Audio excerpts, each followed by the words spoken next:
नमस्कार। प्रारंभ करो, जारी रखो, इसी विचारधारा से साई वाणी को प्रारंभ हुआ और लगातार पूरे विश्व से लोग जुड़ते गए।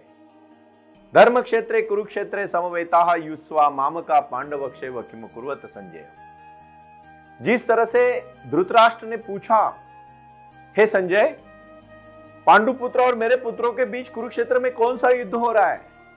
कर्म के सिद्धांत में साईं बाबा ने अपने भक्तों के लिए जो सिद्धांत दिया है, प्रारंभ करो और जारी रखो के साथ साथ श्रद्धा और सबूरी, सबका मालिक एक। कर्म एक शरीर का कार्य है। बिना कर्म किए हुए शरीर ज्यादा दिन टिकता भी नहीं है। और मैं चाहता हूं जन्म से लेकर मृत्यु तक इंसान ने कर्म करना चाहिए, कार्य करना चाहिए, क्योंकि कुछ निश्चित फल रूप प्राप्ति के लिए कर्म बहुत जरूरी है। लगातार मैं कर्म के सिद्धांत के ऊपर अब पूरी तरह से कुछ दिन और साई वाणी में वार्तालाप करूंगा। निजी तौर पर कहा जाए तो कोई भी व्यक्ति एक ही क्षण भी कर्म किए बिना नहीं जी सकता, क्योंकि कर्म ही उसका जीवन होता है। और कर्म करने से ना डरना चाहिए, ना रुकना चाहिए, ना थकना चाहिए, निरंतर कार्य करना चाहिए। जीवन में ऐसी बहुत बातें हैं, जैसे मैंने पिछले साई वाणी में कहा था कि धर्म हो, अर्थ हो, काम हो, मोक्ष हो, ये कर्म के साथ साथ एक बहुत महत्वपूर्ण विषय है स्वयं के जीवन को उद्धार करने के लिए समिष्ट कर्म। जो कर्म करते समय हम समाज का विचार करें, औरों का विचार करें, और आत्माओं का विचार करें और उनके विकास के लिए हम अपना जीवन समर्पित करें। मानव योनि में पैदा हुए बहुत सारे लोग महान बने, महात्मा बने। क्यों? क्योंकि उन्होंने अपना जीवन सिर्फ अपने के लिए नहीं जिया, अपनों के लिए जिया। साईं बाबा प्रकट हुए नीम के पेड़ के नीचे। बाबा ने 16 साल की उम्र में शिरडी में प्रकट होने के बाद शिरडी के एक गांव की जो समस्याएं है, उन घर घर में बाबा गए और रोजमर्रा की जिंदगी में जीवन में आने वाली समस्याओं को हल करने के लिए लोगों को मार्ग दिखाया। वो आए और आकर चले गए, मौन रहे और कुछ कह गए। कुछ था जो बिन बाटे ही बढ़ गया, जल उठे दिए और अंधेरा चल गया। इसका मतलब, इसका अर्थ क्या है? इसका अर्थ है जीवन में जो अंधेरा हो रहा है, उस अंधेरे को साईं बाबा ने जीवन में आके दूर कर दिया। ध्यान के माध्यम से, शक्ति के माध्यम से, भक्ति के माध्यम से इस अपने जीवन में इस शरीर को हम परमात्मा की और महात्मा की तरफ लेके जा सकते हैं। कोई दोहरा नहीं, कोई शक नहीं इसमें। देखिए, जीवन जीने का जो सही मकसद है वो भगवत गीता में जो भगवान कृष्ण ने कहा है वो बहुत अच्छा है। और इसीलिए उन्होंने आखिरी में भी बहुत बड़ी लेवल पे, पैमाने पे मैं इस विषय को बार बार कहता हूँ, यत्र योगेश्वरो कृष्णो यत्र पार्थो धनुर्धर तत्र श्रीर विजयो भूतिर्ध्रुवा नीतिर्मतिर्मम। अभी बहुत हम प्रैक्टिकल जगत में जीते हैं। अभी लोग कहेंगे कहाँ शत्रु है, कहाँ युद्ध है, कहाँ घोड़े हैं, कहाँ तलवार है, कहाँ कोई दुश्मन है, कहाँ अभी कोई नहीं है, सब मिल बांट के हैं। बहुत अच्छी बात है, लेकिन याद रखना, आज भी जो युद्ध होते हैं वो अपने अंदर के युद्ध है, अपने परिवार के युद्ध है, अपने परिवार के लोगों के आपस में हुआ बंटवारा, ये भी युद्ध ही है। दूसरों को जीवन में जीने का करने के लिए समिष्ट कर्म। जो महान क्यों बने महात्मा? राजा सिद्धोधन के घर में बहुत सालों के बाद पुत्र का जन्म हुआ, गौतम बुद्ध उनका सिद्धार्थ नाम था। सिद्धार्थ जन्मे तो वहां के उस समय के महान ऋषि उनके दर्शन के लिए, एक दिन के बालक के दर्शन के लिए इतने उच्चतम ऋषि आए और उन्होंने उनके पैर को अपना सर लगाया और रोने लगे। तो भगवान राजा सिद्धोधन ने पूछा, महाराज आप रो क्यों रहे हैं? उस ऋषि ने कहा, राजा सिद्धोधन, तेरे घर में पुत्र जो पैदा हुआ है ये भगवान होने वाला है, और जब वो भगवान बनेगा तो मैं नहीं रहूंगा। और गौतम बुद्ध ने पूरी परवरिश उनकी महलों में हुई। उनके पिताजी ने उनको दुख का साया न दिखे, इसलिए सूखे पत्ते भी उनको सामने नहीं आने दिए, फूल भी उनके सामने नहीं आने दिए।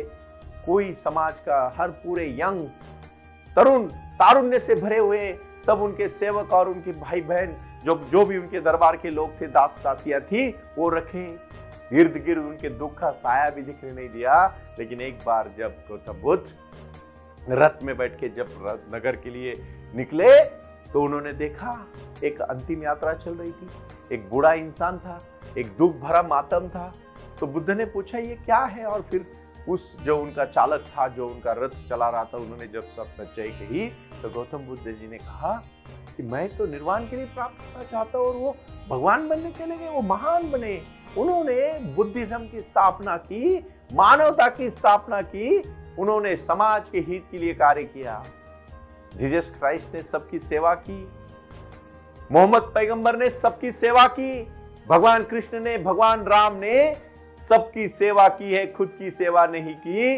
अरे भगवान कृष्ण तो खुद गीता में कभी भी युधिष्ठिर झूठ नहीं बोलते थे, लेकिन उनको कहने को कहा कि अश्वत्थामा हाथी का नाम है और बोलो अश्वत्थामा मर गया, फिर द्रोणाचार्य थक जाएंगे और रुक जाएंगे।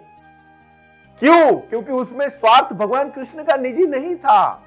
सब महान धर्मों के विचारवंत, गुरु नानक साहब से लेके हर विचारवंत ने एक ही बात कही है कि दूसरों के बारे में सोचो। आज साई वाणी में क्या है, बाबा ने क्या खुद के लिए किया? अरे खुद फटे कपड़े पहने। बाबा ने शिरडी में जो भी उनके सामने इकट्ठा होता था वो शाम तक वो बांट देते थे, और बांट देते थे। ऐसे ही एक बार बाईजा माँ जब बाबा के बहुत वहां की बाबा के मतलब बेटा समझती थी वो माँ, और बाबा उसको बाईजा माँ कहते थे। बाईजा माँ ने कहा बाबा आप अपने लिए कुछ इकट्ठा नहीं करते हो, आज आपके लिए खाने के लिए भी कुछ नहीं। बाबा ने कहा वो है ना सबका मालिक एक, और ऊपर उंगली की, और सच में रात को भी उनको खाना मिला। कोई भूखा नहीं रहेगा। इस धरती में सिर्फ मानव ही ऐसा समाज, ऐसा घटक है जो इकट्ठा करता है। कोई पशु पक्षी इकट्ठा नहीं करते, लेकिन कोई पशु पक्षी भूखा नहीं मरा। आज भी जंगलों में इतना हमने अतिक्रमण किया, लेकिन प्राणी आज भी जीते हैं। धोखा उनको सिर्फ मानव से है। शायद आपको आज बताऊंगा मैं एक बात को, सबसे दूषित विचार करने वाला भी प्राणी मानव हो सकता है। कोई एक जानवर दूसरे जानवर को कभी इकट्ठा करके और कोई खा रहे हैं तो मिल बांट के सब करते। सिर्फ मानव जात में इस तरह से हो रहा है, इसलिए कुछ लोग बहुत अमीर बनते जा रहे हैं और कुछ बहुत गरीब बनते जा रहे हैं। मैं एक विचार आज देना चाहता हूं भाई और बहन, इस बात को आप शांति से समझो। समिष्ट कर्म करते समय सबका विचार करो, आप बुद्ध बन जाओगे, आप महावीर बन जाओगे। ये तो बहुत बड़ी बात है ना, हमने उनको देखा है, लेकिन उनके विचार सुने हैं। लेकिन आज के जमाने में लोग देखो, जिन्होंने परोपकार किया वो महान ऋषि बने। स्वामी विवेकानंद जी ने ना घर लिया, ना शादी की, ना कुछ किया, लेकिन वो विवेकानंद बने क्योंकि उन्होंने विश्व को कल्याण के लिए धर्म के प्रति रह के सबके कल्याण के बारे में और मानवता के प्रति सोचा। आज भी मैं कहना चाहूंगा, महात्मा गांधी जी ने अपने बच्चों का, उनके बच्चों का नाम लोगों को पता नहीं, लेकिन महात्मा जी ने इस देश को आजाद करने के लिए दिन रात एक किया, पसीना बहा। आज भी मैं कहूंगा, जो भी बड़े बड़े महान व्यक्तियां हुई है, उन्होंने समिष्ट कर्म के बारे में जाना है, सबके विकास के बारे में सोचा है, दूसरों के कल्याण के कार्य में सोचा है। और इसीलिए मेरे संत ज्ञानेश्वर जी ने कहा, आता विश्वात्म के देवे एने वागेदने तोषावे तोषोनी मज द्यावे पसाय दान है जो खांची वेंकटी सांडो तया सत्कर्मी रतिवाड़ो भूता परस्परे पड़ो मैत्र जीवांचे दुरितांचे तिमिर जाओ। कितना बड़ा विचार। और आखिर में कहा, जो जे वांछिल तोते लाहो प्राणी जात। इस समाज में, इस राष्ट्र में जो इंसान जो चाहता है वो उसको मिले। अरे कितने बड़े विचार। संत तुकाराम जी होंगे, आद्य शंकराचार्य जी होंगे, जो भी महान ऋषि हुए, महान इंसान हुए, महान, वो भगवान की तरफ जाके रुके, उन्होंने समिष्ट कर्म किया है। मैं आज आपको इस कर्म का एक सिद्धांत आपके अपने से शुरू करने की बात कर रहा हूं। अपने से आज एक ऐसा काम करो जिसमें आपको कोई लाभ नहीं चाहिए, सिर्फ समाधान चाहिए, सेटिस्फेक्शन चाहिए। हर एक ने एक काम करना चाहिए। आज आपको साई वाणी का, साई क्रिया और साई ध्यान करने से पहले ये चीज को तय करना है कि मेरे में बेस्ट क्या है और मैं लोगों के लिए क्या कर सकता हूं। बस एक काम, 10 काम करने की आपको जरूरत नहीं दूसरों के लिए। एक काम करो ऐसा जो आपको जिंदगी बढ़ा देगा, जो आपको खुशी देगा, जो आपके जीवन में एक नया पर्व लाएगा। और याद रखना भाई और बहनों, वो आपको खुशी देगा। क्योंकि पैसा पेट नहीं भरता। पैसे से हम कुछ खरीदते हैं ना, तब पेट भरता है। पैसा सब कुछ नहीं है। हर एक चीज की वैल्यू है। करोड़ों रुपए आपके पॉकेट में, लेकिन खाने के लिए अनाज नहीं है। खरीद सकते हो, बात अलग है, लेकिन पैसा भूख ही करे, पेट भरेगा। सोना है, आप पूरे सोने से बने हो, लेकिन आप सोना खा थोड़ी सकते हो, हाँ सोना बेच के खा सकते हो, बात अलग है, लेकिन सोना नहीं खा सकते। खाने के लिए अनाज ही चाहिए। इसीलिए भगवान ने अपने अपने पास कुछ चीजें रखी है। मैं कभी कभी सोचता हूं ना, मुझे बड़ी खुशी होती है, इतनी तरक्की की विज्ञान ने, चंद्र तक इंसान पहुंच गया, मंगल तक पहुंच गया, हमने यहां से ग्रह भेजा, लेकिन आज भी खून बनने के लिए ज्वार और बाजरे की रोटी खानी पड़ती है। कोई मशीन में, किसी भी प्रयोगशाला में आज तक खून नहीं बन पाता। जो रक्त है, जो ब्लड है, आज तक कहीं किसी प्रयोगशाला में नहीं बन पा रहा है, उसके लिए खाना पड़ता है, उसके लिए इंसान का शरीर चाहिए। ये भगवान की देन है, इतना याद रखना। इसीलिए अपने घर में, अपने परिवार में, अपने गांव में, अपने राज्य में, अपने देश में, अपने विश्व में खुश रहने के लिए आपको आज कुछ चीजें तय करनी है, और वो चीजें मैं आपको बताना चाहता हूं। सबसे पहले और महत्वपूर्ण चीज है, कर्म करते रहो, बिना थके, बिना रुके काम करते रहो, चलते रहो, निकलो अपने कार्य के लिए, कोई आपको नहीं रुकेगा सिवाय आपके। दूसरी चीज है, बहुत महत्वपूर्ण है, एक ऐसा कार्य आज तय करो भाई और बहनों कि जो आपकी वजह से लोगों को खुशी मिले।